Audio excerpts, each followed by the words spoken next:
Years ago, I rented a townhouse while working on a studio contract. The house was nice, 2 BDR that I shared with my girlfriend, now my wife. There was a single attached garage, which is a main part of the story. The next door neighbor, who we'll call Chad, was a real piece of work. He was mid-30s, balding, which he tried to hide with a buzz cut, and one of the shortest men I've ever met. He compensated for his lack of height by having a giant lifted custom pickup truck that was too tall to park in his garage.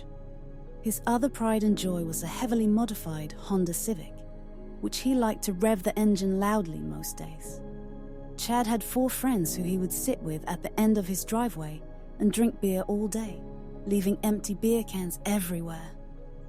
When I started renting the house in the spring, Chad was initially friendly, offering to move his car to allow the movers to easier access the house.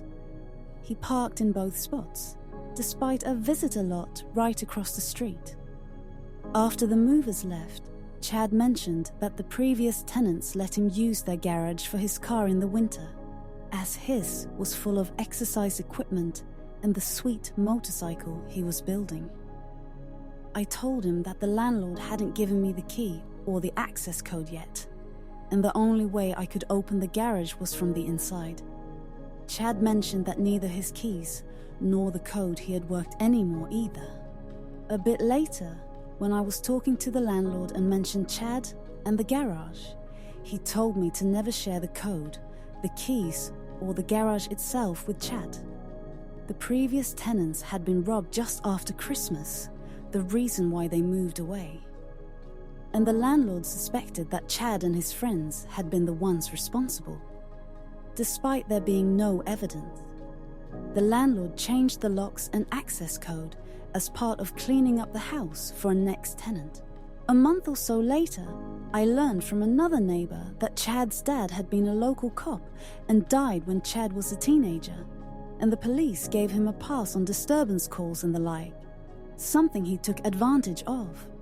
Chad kept pressuring me to give him access to my garage and got really angry when I finally told him no. Maybe his temper stemmed from his lack of height or some other factor, but he was upset enough that his friends had to hold him back from physically attacking me. From that point on, I would find empty beer cans on my lawn. He and his friends would catcall my wife when they saw her alone. He would park his truck blocking access to my driveway, would blast music at all hours of the day and night, and other ways to make a nuisance of himself. As winter came, things got worse, as he was no longer allowed to park his truck on the street and was denied parking in the visitor lot. Later, some kids vandalized the car cover to his Honda and scratched the paint, which he blamed on me not letting him use my garage. After the new year, I found all of my exterior Christmas decorations ripped off the house and destroyed on my lawn. I decided to take some revenge. Starting that night, which was the beginning of a really bad cold snap, I watered his car, using the garden hose to spray down his car from 10 p.m. to 5 a.m. every 30 minutes or so. By the next morning, a thick layer of ice covered his Fast and Furious mobile, pinning it to his driveway. I hid the garden hose in my garage before anyone saw it. When Chad saw the state of his car, his rage was legendary.